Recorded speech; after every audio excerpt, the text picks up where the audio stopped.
Beni dünyanın her bir yerinden izleyen vatanımın güzel ve değerli insanlarını saygı ve sevgiyle selamlıyorum. Selamünaleyküm değerli dostlarım. Sıla yolunu kullanan gurbetçiler için çok önemli bir gelişme var.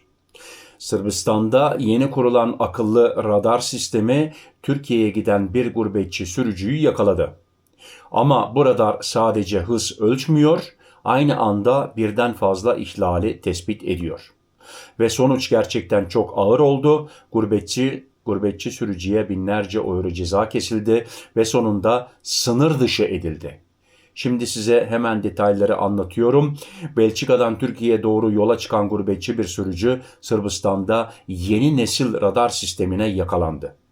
Bundan aşağı yukarı bir ay evvelsi onun da detaylı videosunu yapmıştım ve bu konuya tekrar geleceğim. Öbür ülkelerde de var. Lütfen sonuna kadar izleyin.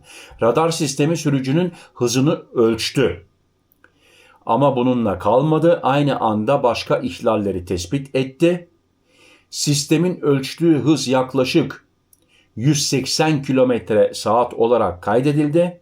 Tünellerin olduğu yerde değerli izleyiciler 80 ve 100 oraları 180 ile yakalanıyor.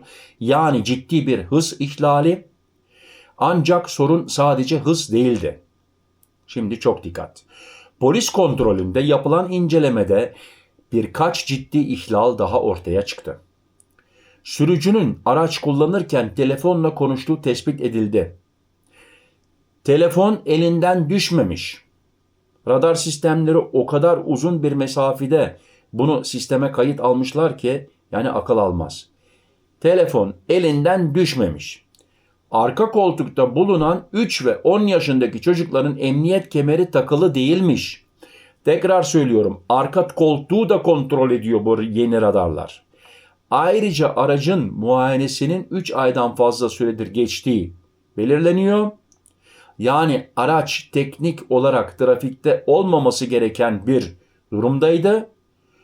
Bütün bu ihlaller bir araya gelince cezalarda katlandı ve patladı.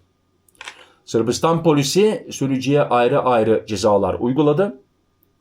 Hız ihlali için yaklaşık 1000 euro ceza. Sırbistan'da olmuş. İsviçre'de olsaydı bir de seni akıl hastanesine gönderirlerdi. Telefon kullanma için yaklaşık 90 euro. Araç muayenesi olmadığı için yaklaşık 900 euro ceza. Toplamda ceza ciddi bir rakama ulaştı. Ama asıl ağır karar bundan sonra geldi. Sırbistan polisi sürücünün davranışını tehlikeli sürüş olarak değerlendirdi. Bu nedenle sürücünün ehliyetine el konuldu. Bakın, ehliyet gidiyor. Sırbistan'dasın. Çoluk çocuk var yanında, ailen var yanında. Araç trafikten men edildi. Arabayı da elinden alıyorlar. Plakalara da el konuldu. Araç gidiyor, ehliyet gidiyor, plakalar gidiyor. Ve en dikkat çeken karar, değerli izleyiciler, ben bu noktaya gelirsem ne yapacağımı bilemem herhalde. Sürücü ailesiyle birlikte Sırbistan'dan sınır dışı edildi. Hadi git, kara trenden yolculuğuna devam et. Nasıl gidersen git.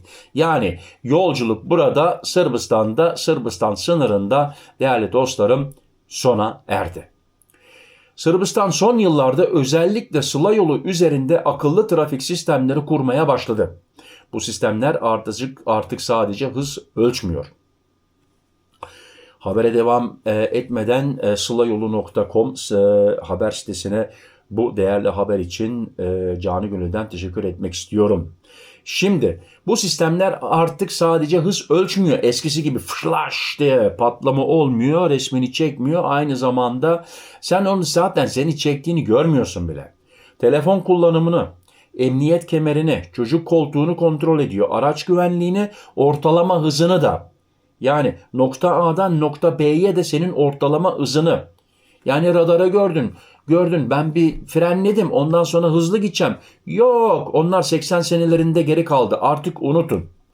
Lütfen rica edeceğim, Sıla yolunda artık her ülkede, ona da hemen gene geliyorum, her ülkede dikkat. Hele hızınıza çok dikkat. Ortalama hız gibi birçok ihlali aynı anda tespit edebiliyor bu en son yeni çıkan akıllı radarlar.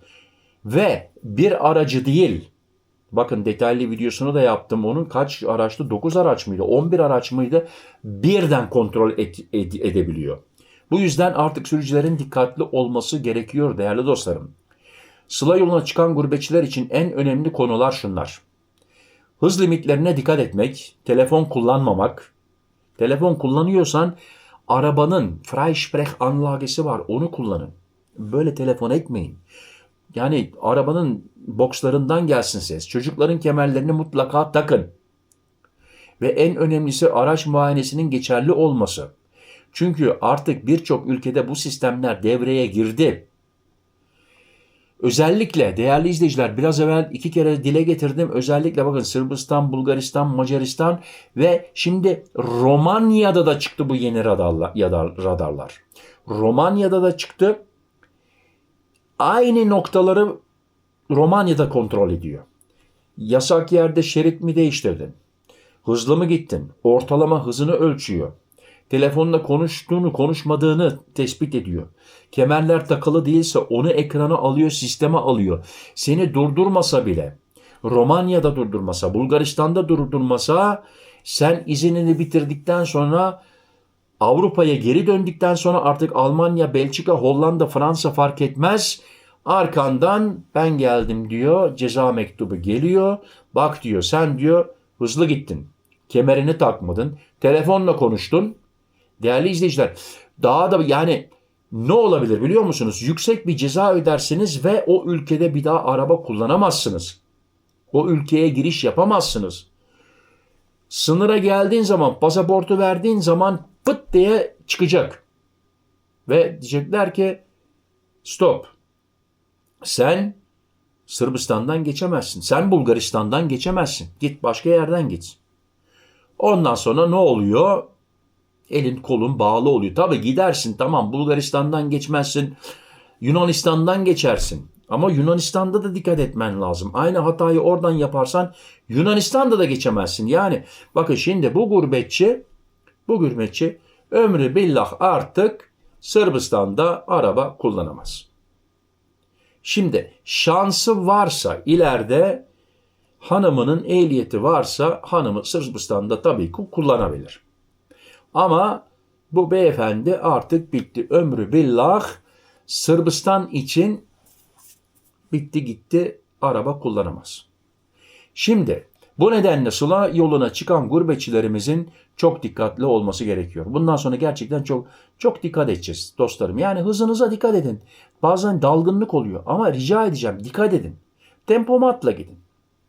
Çünkü bazen tek bir hata bile binlerce euro cezaya dönüşebiliyor. Ehliyet elden gidiyor. O ülkede araba kullanma yasağı geliyor. Bu tür önemli gelişmeleri sizlerle paylaşmaya ben devam ediyorum değerli dostlarım. Ben bu haberlerin peşindeyim. Bakın saat şu anda 4'ü 20 geçiyor sabah. Artık bu bana bir iş, bir görev gibi oldu. Bu haberlerin peşindeyim. Sizleri bilgilendirmek, sizleri bu konularda aydınlatmak. Onun için değerli dostlarım dikkatli olun. Şimdi sizler de bana destek olmak istiyorsanız kanalıma abone olup bildirimleri açarsanız, yorumlardan da bir yorum yazarsanız tabii ki sevinirim, gurur duyarım. Yeni gelen abonelere de hoş geldiniz diyorum. Kendinize dikkat edin. Değerli dostlarım, sağlığınıza dikkat edin. Sağlıcakla kalın, benimle kalın. Hoşça kalın. Murat.